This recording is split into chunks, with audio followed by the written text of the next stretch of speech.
From the heart of where innovation, money, and power collide in Silicon Valley and beyond, this is Bloomberg Technology with Caroline Hyde and Ed Ludlow.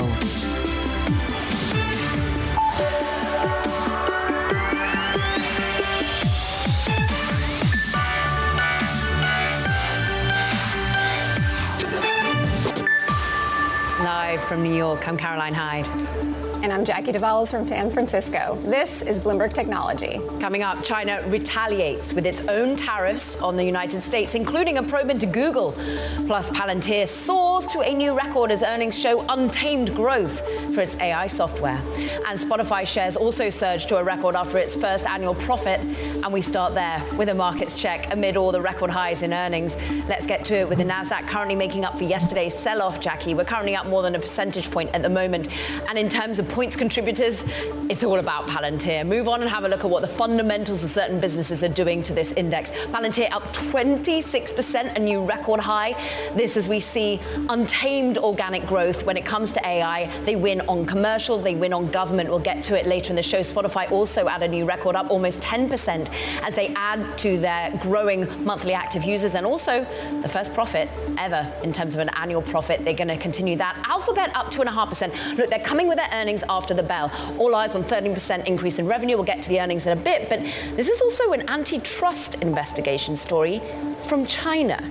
This is we see China retaliate to the tariff potential coming from the United States. We anticipate a call between Xi Jinping and Trump coming soon, but let's delve into the tech implications. Bloomberg's Mike Shepard is with us in Washington.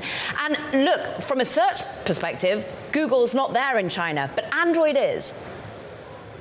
Android is, and Caro, you have to think of this also in terms of symbolism as well. Xi Jinping is trying to send a signal to Washington that, hey, I can retaliate too, and try to make it hurt by targeting individual companies. So by going after Google with this antitrust probe, look, search is not really a factor in China, where it really hasn't been operating since 2010. But the company does have some advertising, sales, and engineering work done there. It does have 3 offices in 3 different Chinese cities. So it's not a zero factor, but it is a signal that other U.S. entities, perhaps Apple and perhaps Intel, we saw the Financial Times reporting that officials in Beijing were weighing whether to conduct a fuller probe of Intel as well. And also, as you and I have talked about before, there is the NVIDIA antitrust probe being conducted by officials in Beijing. And this is over that long ago acquisition by NVIDIA of Mellanox. So they are trying to send a signal with this Google antitrust probe as much as anything else.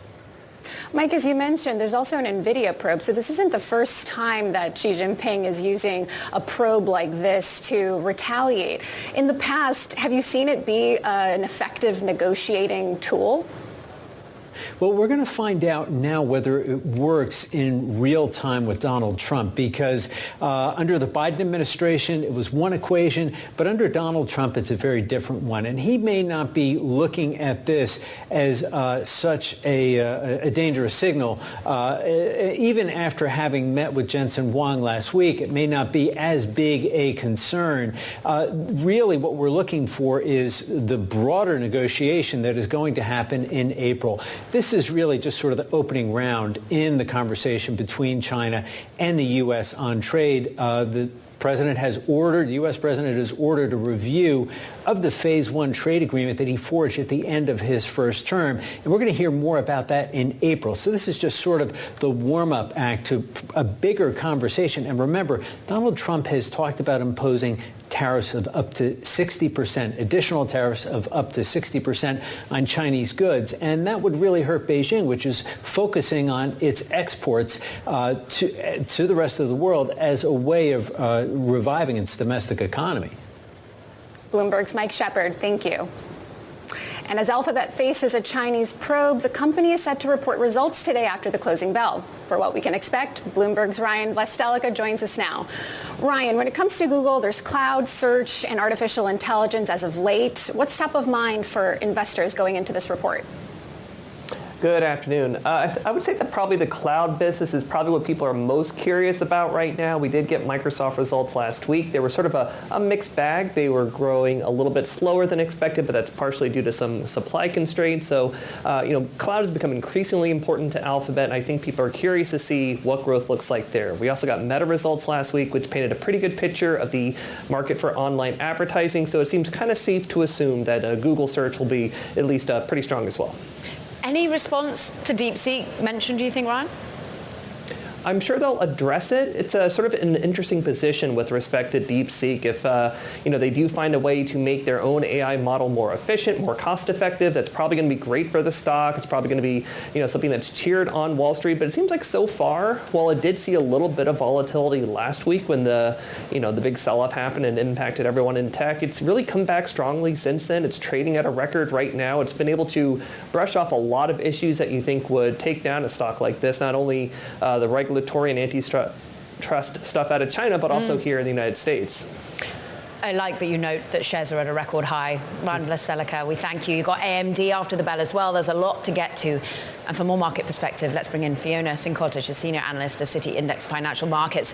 Let's just stick with earnings for a moment, because we've got record highs abound on the back of certain earnings today, and we look towards Alphabet and AMD. What are you looking to in terms of generative AI still being a winning formula for these companies, or not?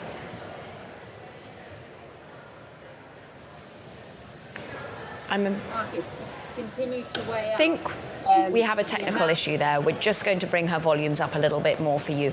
So we spend just a moment just anticipating what Fiona is going to be delving into in terms of generative AI, the focus on Alphabet, whether or not AMD can steal any of the market share from NVIDIA in terms of its offering to data centers and servers. And Jackie, I think we can also be anticipating what all of the trade tariffs and geopolitical anxiety is currently having on the markets. Let's go back to Fiona now. I think we fixed your technical issues, Fiona. Just talk about earnings and fundamentals first. Yes, that's right. I think AI is still going to be very much, and it is still very much a focus as far as earnings are concerned. We know that the investors are still looking to see whether these huge investments that we've seen are going to be bringing returns, are going to be bringing in new revenue streams and stronger revenue streams. And that, I think, is what's sort of helping to keep these stocks at these record levels. There is still a lot of optimism surrounding what AI can do for these stocks. And, the prospect of potentially those costs coming down in the future, again, I think that's a positive as far as users of AI can be concerned. Fiona, I'm curious if there's a divergence between some of the software names and hardware names, especially as we're seeing geopolitical tensions play out in the form of tariffs that could take a bigger hit to chip makers, for example.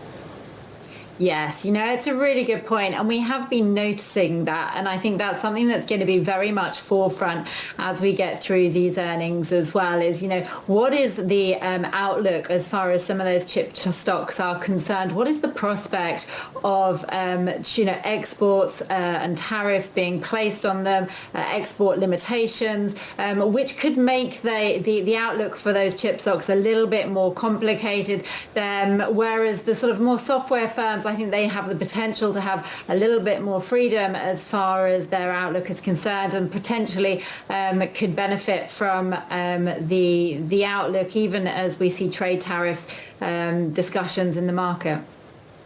One of the things I'm curious about is in this new administration, many think that it's going to be pretty friendly when it comes to the Federal Trade Commission. What do you think that bodes for technology?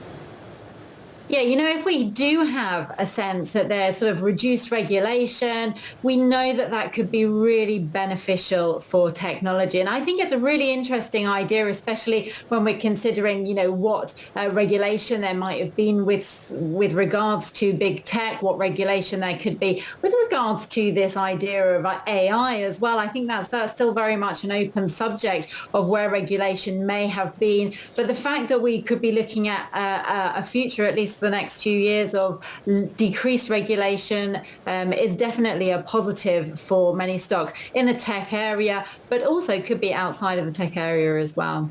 What are the names, Fiona, that you've been fielding the most calls on? Oh, that's a good one. I think obviously NVIDIA has been, hugely in focus because of those levels of volatility that we've had. We've also seen Tesla has always been very popular among our clients as well. But heading towards this week, Amazon and Alphabet are the names that have been up there with our clients. We do see this big focus on the Magnificent Seven and their ability to be able to sort of continue impressing the market with their numbers. And how do you think the investor base has come out in terms of, yes, please spend at all costs, this is a rush, this is a war, or on the other side, hold on, do we need this sort of level of data center investment right now? Where are they falling as to that sort of ultimate dichotomy we see faced in the market? Yeah, I think, when we did see that sort of release last week from DeepSeek, that did just sort of raise questions of disruption and raise those questions over the amount of spending, which had been lingering anyway. But I think at the moment so far, and what we've seen from earnings season so far, from the calls that we've listened to, it does seem to be that sense that, okay, for now, this still seems like an idea that spending in AI, investing in AI is still the way to go. There's still plenty of opportunity out there. I still think we're very much at the cusp of understanding what this AI revolution could mean for these stocks. So I think at the moment we're just still on that side. I think what the concern would be is actually when we get a little bit further down the line and we're not seeing a return on those investments, that's when we're going to start potentially to see this unraveling. But up to now, that hasn't been the case. Fiona, I'm curious, but now that you mentioned kind of perhaps companies getting a bit more leeway, especially as you have President Trump really amping up this idea of the AI race, national competitiveness, how long do you think investors will give companies to see whether those investments are actually panning out? Yeah, that's a really good question, because I think the whole sort of what we've seen over the last couple of weeks, the last week particular with this DeepSeek unveiling is sort of that question of innovation, is that question of, what's next, how far can this go? And so, investors are curious, they are optimistic, but they're not going to have an everlasting patience. Obviously, we've seen from Meta, they were a good example to use from last week's earnings, where we've seen some really encouraging outlook and numbers. And then obviously we've seen Microsoft wasn't so well received. So there is sort of this sense that the investors do want to see some optimism into the future. But I do think that as we head towards the middle and the end of 2025, then I think that's when we're going to really need to start to see these numbers coming in through into stronger revenue streams still and profit margins. Fiona Sincata, Senior Analyst of Citi Index Financial Markets, thank you. Coming up, shares of Spotify and Palantir surged to new records on strong earnings. More on that next. This is Bloomberg.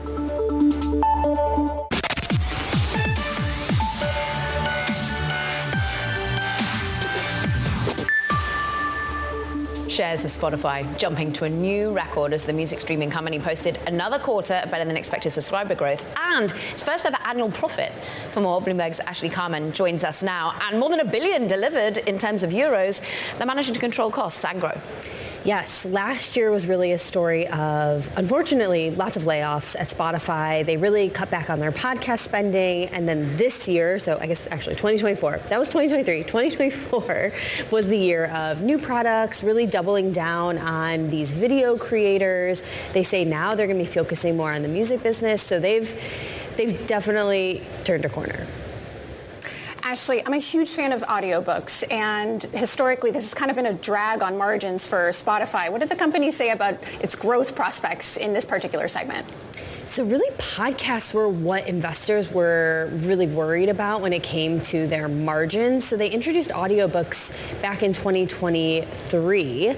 And so far, the company is basically positioning it as they have this profit now. They had their full year of profit. They're able to reinvest in new verticals like audiobooks, like these video creators. They did say on their earnings call today that there's going to be a little bit of variability when it comes to their gross margin moving forward. But again, I think they're sort of couching it as, well, we showed you guys we can do really well. We do need to start innovating again and really putting out new products. Bloomberg's Ashley Carman, thank you. Another earnings story, Palantir stock surging to a record after it posted a full-year revenue forecast that exceeded analyst estimates, driven by a, quote, untamed AI demand. CEO Alex Karp said this on yesterday's earnings call. We are at the way beginning of our trajectory. We are at the way beginning of a revolution, and we plan to be a cornerstone, if not the cornerstone company in driving this revolution in the U.S. over the next 3 to 5 years. For more on Palantir, Gil Luria, a managing partner at D.A. Davidson, joins us now. He has a neutral rating on the stock with a price target of $105. Gil, Alex Karp called this a revolution. He made clear that the company is poised to benefit as global conflict rises, especially with China. But they also touted its commercial business on its call and in its letter. What do you make of that segment? And are you confident in its growth prospects? Yeah, the commercial segment is doing phenomenally well because Palantir is addressing the need in the market. There's a deep need in the market for implementing AI solutions that can add insight and decision-making support. And Palantir has a combination of an existing set of products that they've developed over the years, as well as a very strong professional services group that can help companies implement AI solutions quickly. They're uniquely positioned to do that, and they're really riding the AI wave right now. So does that vindicate a price to earnings ratio, a price versus future earnings that is currently trading at almost 200 times? This is a phenomenal valuation. Yes, it is. It's orders of magnitude higher than comparable companies, but the reality is that right now there is no comparable company. Palantir is the only company at this size that is not only going to grow more than 30%, it's doing so as it accelerates growth. The rest of the software complex, it has seen decelerating growth, and very few companies at this size can even approach 30%. Let's just talk about that growth, though, because if you go back to 2022, and we heard from William Blair analysts talking about this, he made a commitment to bringing in about $4.5 billion in terms of revenue. So actually he's undershot that. Are you worried about the undershooting of a 3-year target here? Not right now, because again, on the commercial side, they have a tremendous amount of momentum with enterprise customers that want AI solutions to quickly go into Palantir to do that. And then on the government side, they're having great success with Department of Defense, which is likely to continue under this administration, given the focus on digital, given the focus, the proximity of people in Palantir to this administration. And then they also have really big wins, like in the UK, National Health Services. That drove a lot of the growth this quarter as well. So they're hitting on all cylinders right now. They have a ramp to continue to grow at these rates, even if they didn't reach some of those ambitious goals they've set in the past. Potentially one of those ramps could be Elon Musk's Department of Government Efficiency, which came up on last night's call. I'm curious if that is factoring into how you're thinking about the stock. It does, because the government is running a lot of outdated software that was developed sometimes in the 80s or 90s with code that can only be maintained by people that are retiring. There's a huge need to update all the software code in the government, and again, especially in units of the Department of Defense. And this is what Palantir has been focused on for more than 20 years. So with a little bit more of a sense of urgency from the government, Palantir is very well positioned to get a lot more of that business. Again, extending the ramp in the government sector where previously maybe they were still fighting for turf. Now they have a much more straight line towards getting that progress. But international growth, Gil, that's going to be hit if we do see geopolitical tensions. And they are seeming to lose that sort of growth trajectory in an international sales perspective. That's right. Outside of the US and the UK, they're having challenges in Europe. And part of it is the political identity. This company is a mission-driven company. They state very clearly that they're there to defend Western civilization, and especially the United States, and putting America first, which again fits very well with this administration in the US. But in Europe, that rubs some people the wrong way. They don't necessarily see that mission as a reason to buy software. And that's where Palantir is not doing as well. Now, there are some political landscape shifts in Europe, and we'll see how those play out. And getting real-time messages from hedge fund telemetry, for example, really questioning the market capitalization here, Gil. You talked about why it's vindicated, its unique offering. But just tell us about your price point, because it's actually where the price is currently for the stock. Would you upgrade it? We prefer other companies that have similar growth trajectories and similar ramps. Specifically, in this case, Snowflake and Datadog will also ride the AI wave in their own way, and they're trading at a fraction of the multiple. So if Palantir is trading at 70 times revenue and 170 times cash flow, Snowflake and Datadog are trading more like 15 times revenue and 50 times cash flow, which are much more palatable valuations. And that's why those are our buy ratings in this sector. Gil Luria, it's great to catch up with you. Thank you, D.A. Davison.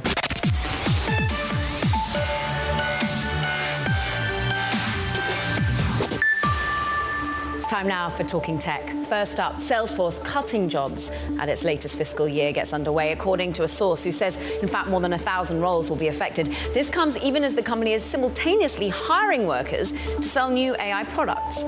Plus, Grab, check out the shares, jumping on the back of the news that it is weighing a takeover of rival GoTo at a valuation of more than $7 billion. The firms are the two biggest ride-hailing providers in Southeast Asia and have held on and off talks for years. And shares of German chipmaker Infineon also surging, this time the most in 9 months after the company's forecast revenue beat analyst expectations. A bright spot in an industry that's been grappling with long-standing slump. A situation which would not be helped, though, by tariffs, says the company's CFO. A major escalation of the tariffs is not included in our guidance because we still are not giving up in advocating for free trade. We do not see that as positive for the industry. So an escalation of tariffs and counter tariffs would be negative.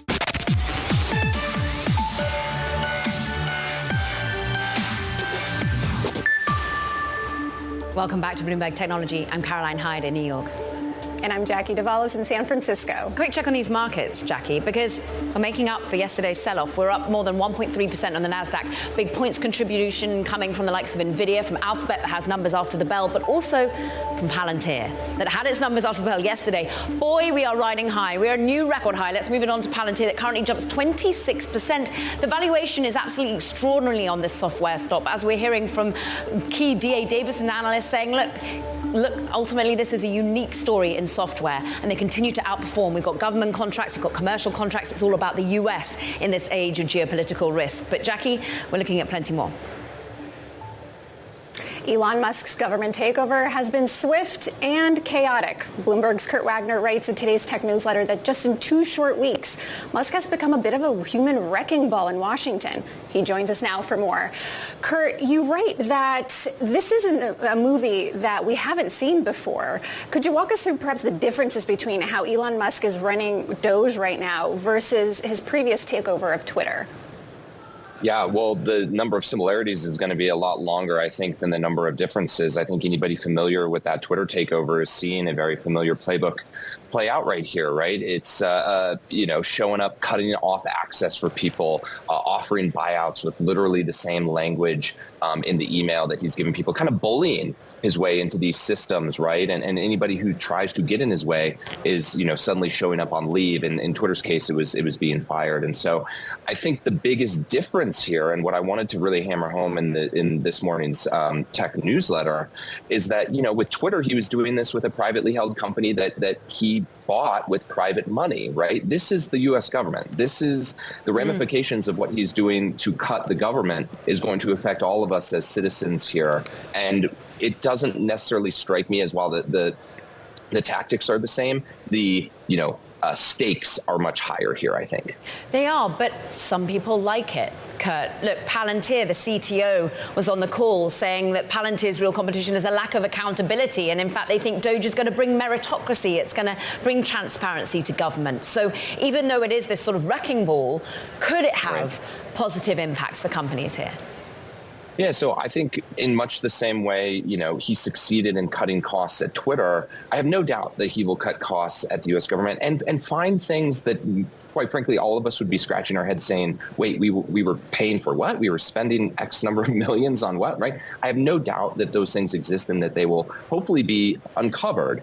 But I also think that there are probably a lot more thoughtful ways to go about doing this. I think the thing we know from Elon over covering him for years and watching him with all his companies is he tends to, not worry about the collateral damage, right? He just simply says, the goal is to cut costs. We will do whatever it takes to get there. And, everything else that happens as a side effect, so be it. Well, those side effects, I think, at a national scale could just be really significant. And so for me, I would prefer to see someone who's maybe moving a little slower to try and make sure that we don't have any of these downstream effects that we've seen at some of his companies when he moves this quickly. Kurt Wagner, thanks so much. And do check out, of course, the Tech In-Depth newsletter from Bloomberg's journalists around the world. You can subscribe on bloomberg.com/newsletters. But let's keep this conversation going when it comes to DOGE. Jennifer Pelker's with us, senior fellow at the Niskanen Center and former President Barack Obama's deputy chief technology officer. And interestingly, you just recently co-authored a report providing perhaps a roadmap for improving government performance, structural, cultural challenges. But do you in any way see the positives of this DOGE drive, Jennifer? I think I hoped to see positives. I've been a big advocate for real significant renovation of government for a long time. And as Kurt said, I've been hoping that it would move faster.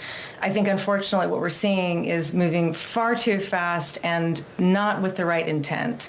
So if you want to renovate government, that's sort of like pulling it back down to the studs. What we're seeing now is really pulling up the core foundations of our government, the principles on which it was established, and that is not going to increase state capacity, which is what our report is about. State capacity is just the ability of government to achieve its policy goals. Like, we have incredibly important challenges that we need to face as a government. We need a stronger state, not a destroyed state. Jennifer, you've talked about how government and perhaps some political parties more than others have focused too much on process, not outcomes. How, in a perfect world, could you see perhaps DOGE playing a role in advancing technology, really helping government perform better? We certainly do need more focus on outcomes over process. We don't need no process. And what's happening right now is not just looking deeply at what processes could be simplified, but actually not respecting the law. And what I had hoped DOGE would do is go in and say, okay, these things can be cleaned up. Oh, and by the way, some of these laws are holding us back. Let's go to Congress and have them fixed so that we can operate in a more streamlined and outcomes-oriented way. Instead, they're just sort of rolling roughshod over the law, which is, again, sort of the principle of our government and very dangerous. I mean, if you were to give lawmakers perhaps some advice on, how to clean some of this up, how to regain some of the trust and credibility that perhaps DOGE can bring, what advice would you bring them? Well, we have 4 major pillars that we think need to happen, and they should happen regardless of DOGE. I think we're in a very chaotic moment, but there will be moments when we can look back at this agenda. We essentially say 4 things. If you want a government that can do what it says it's going to do, you need to be able to hire the right people and fire the wrong ones. You need to reduce the procedural bloat. You need to invest in digital and data infrastructure in smart ways, not just cutting people off, but actually building what does work. And lastly, we need to close the loop, the feedback loop between policymakers and the outcomes that actually come from our laws and policies. Right now, we're just sort of putting things out there and hoping that we get what we want without doing what the private sector does, which is really say, is this working as we're going? Can we check in? Can lawmakers and others sort of work with the executive branch in new ways to say, let's tweak this as it goes along so that we get the outcomes that our laws and policies intend. I still think all of these things can be done, but it's very hard to do it in the current environment of sort of chaos and fear. Chaos, fear, but also speed, and that's often what the private sector brings. And as you say, a lot of your offerings and prioritization here feel like very private sector orientation of prioritizing talent, of streamlining processes. Realistically, if they didn't, as you quote, run roughshod, if they went along with Congress, how much longer would that take? Are the incentives of politicians aligned with ultimately remaking with efficiency? I think the incentives of politicians come from the people, and that the people need to ask their politicians to be more focused on the how of government and not just the what. Whatever you want government to do, it has to actually be able to do it. And I think if the people say, look, this matters, how we are structured to achieve our policy goals, they will ultimately be responsive to that. Right now, again, it's very hard because there's so much chaos going on, but I do think we'll get to a place where that conversation can happen. Yes, it would be a little bit slower, and yes, I have called for things to move faster, but the core foundations of our government are good, and we should be protecting them right now as well. Is the so-called Department of Government Efficiency the right arbiter of this if they do it in the right way? Elon, I think, has shown that he's not going to do it in a way that's consistent with the core values of our government, unfortunately.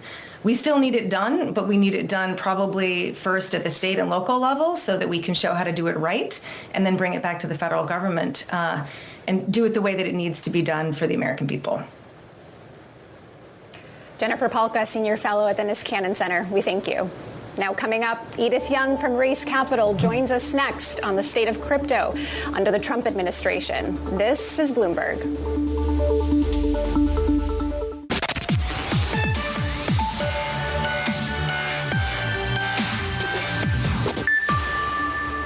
Senator Bill Hagerty will introduce legislation today to create a framework for stablecoins. This is the latest push among Republicans to create a crypto-friendly guideline for the industry that's a priority for President Trump.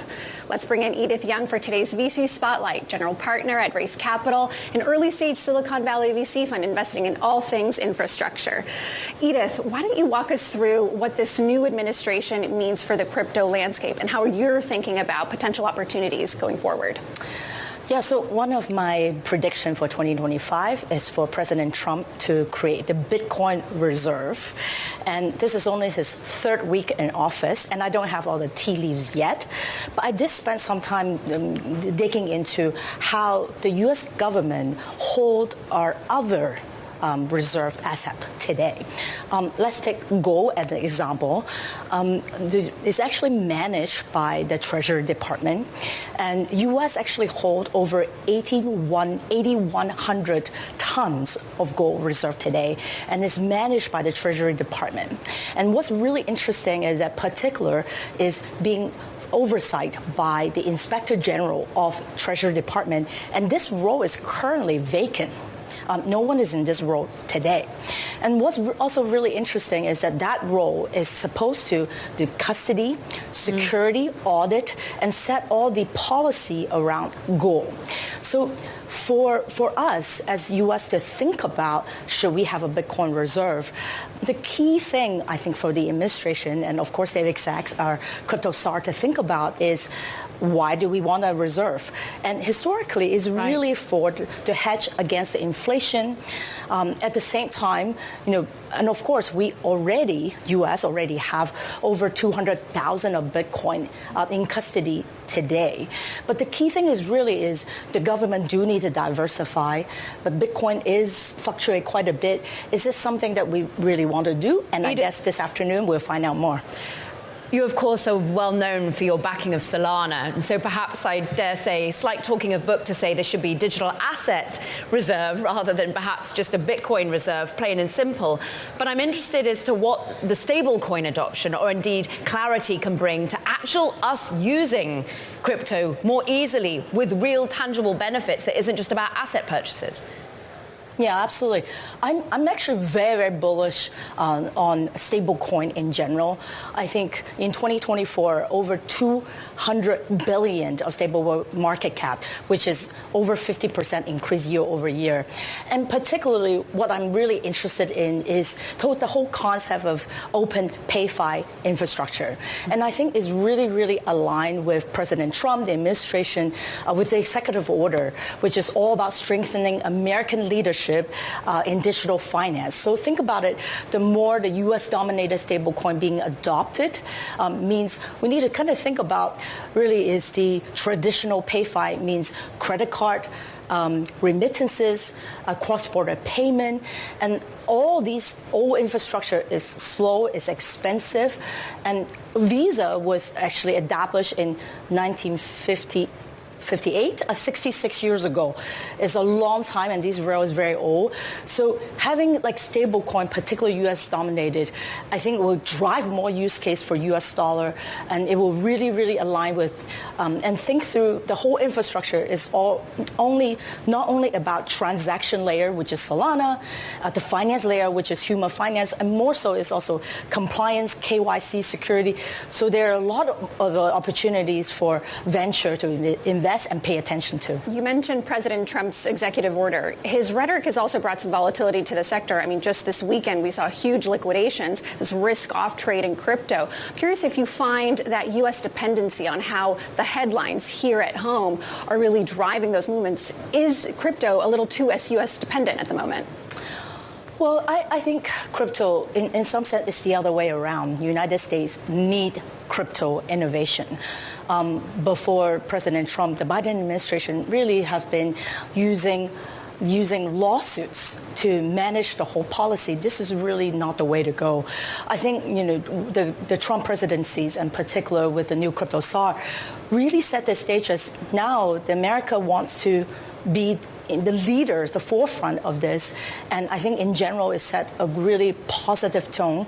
Although everything's been, again, as I mentioned earlier, it's only been third week, and I really don't know what's going to happen. But I think the whole world is watching and really looking out for the U.S. leadership in crypto, stablecoin, and Bitcoin. Should have it involved a meme coin from the president and indeed the First Lady?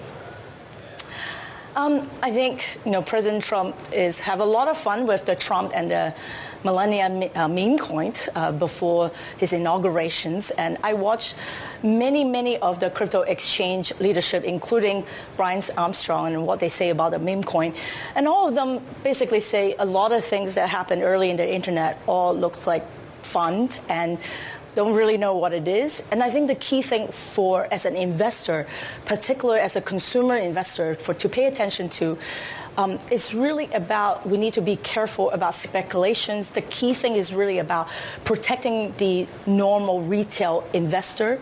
So it's really the key thing is the power for all the different exchanges to determine which token should be listed to make sure that the U.S. consumer retail investor is being protected.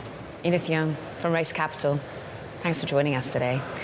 Let's flip gears into another story we're watching. Elon Musk stepping up his efforts to block OpenAI from restructuring as a for-profit company, claiming it would abandon its public-spirited mission. Now, Musk's lawyers are expected to urge a federal judge to halt OpenAI's conversion plans at a court hearing today. All of this is as OpenAI CEO Sam Altman is currently doing another world tour with the global AI race heating up. Let's get to that tour with Rachel Metz. And he's been in Japan, South Korea. Ultimately, what are we hearing in terms of real innovation and partnership that OpenAI is bringing? Yeah, so this is Sam Altman's second world tour over the last couple of years. This one, he is certainly more well-known. His technology and his company is more established. And he is making stops in a bunch of different countries, including South Korea, where he had a deal with a really large company focused on social media there. And he's been meeting with SoftBank in Japan. And there's a bunch of other stops as well. Some are focused on meeting with people, developers. Also, there's a university in Germany that he's going to hit up. So he's got like a lot of different kinds of people to meet with that are all connected to the company, or that he would like to be connected to the company. Rachel, I'm curious what risks this world tour brings up, because obviously the DeepSeek developments of last week really amplified this talk about an AI race. Then today we see some retaliation from China on Alphabet in response to Trump's tariffs. So you're seeing tech companies really get caught in the middle. Is by doing this, is Sam Altman kind of putting himself out there just a little too much? That's a really good question. There's a lot of diplomacy that needs to come along at this point with heading a really powerful AI company, right? Like This technology has really taken the world by storm over the last couple of years. So there's a lot of talking that has to happen, meetings that have to happen. You have to get a lot of stakeholders invested in what you're doing, either literally invested or figuratively, at least, interested in using the product and buying in. So, I mean, it seems like a reasonably shrewd strategy to, meet with the people that you need to sort of at least familiarize them with your face and your company. Especially as something like DeepSeek is happening, where people are saying, wait a minute, do we really need to spend this much money to make this AI happen? It's a really interesting time for him to be doing this, that's for sure. Bloomberg's Rachel Metz, thank you.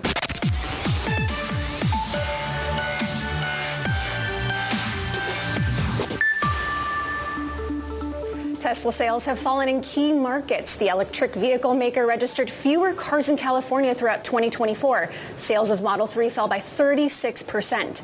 Meanwhile, in France, the EU's second biggest market for battery vehicles, Tesla saw registrations plummet by 63%. Caro? Meanwhile, EV competition, well, it's been struggling here in the United States as well, Jackie. Ford, particularly vulnerable, with no new EV models coming for 2 years. Keith Norton has been writing about this in Bloomberg's Big Take, and you call it Ford's EV crisis. Why is it a crisis? Why postponing new models is it making it a crisis, Keith? Yeah, so they are going to face this kind of EV desert for the next 2 years where they won't have any new electric vehicle models. They made what CEO Jim Farley called a big pivot back in August. They canceled plans for a big electric SUV. They said it would have been too pricey, and now they're going to instead focus on lower-priced EVs, below $30,000, as well as something called an extended range electric vehicle, which has a small gas engine that recharges the battery. So that's their new two-pronged strategy, which is fine, but that means they have no new EVs to sell, and their model lineup continues to age for the next 2 years. Keith, what does this new administration bode for Ford and perhaps other electric vehicle makers, especially with Elon Musk so close to President Trump? Yeah, and Elon Musk's Cybertruck is now outselling Ford's F-150 Lightning electric pickup truck, which is not a good turn of events for Ford. Ford also makes one of its other big electric models, the Mustang Mach-E, down in Mexico. So if that 25% tariff threat comes back, that would add a lot of costs to the Mustang Mach-E. So there is a lot hanging in the balance with the decisions that President Trump makes, not the least of which that he wants to get rid of that $7,500 tax credit given to EV buyers. Bloomberg's Keith Norton. It's a brilliant Big Take. Go read it. Thanks so much for joining. Now that does it for this edition of Bloomberg Technology. Do not forget to check out our podcast. You can find it on the terminal as well as online on Apple, Spotify and iHeart. And do not forget to tune in for earnings after the bell as well. We've got a whole host, Alphabet, AMD, plenty to be digesting when it comes to earnings. From New York, from San Francisco, this is Bloomberg Technology.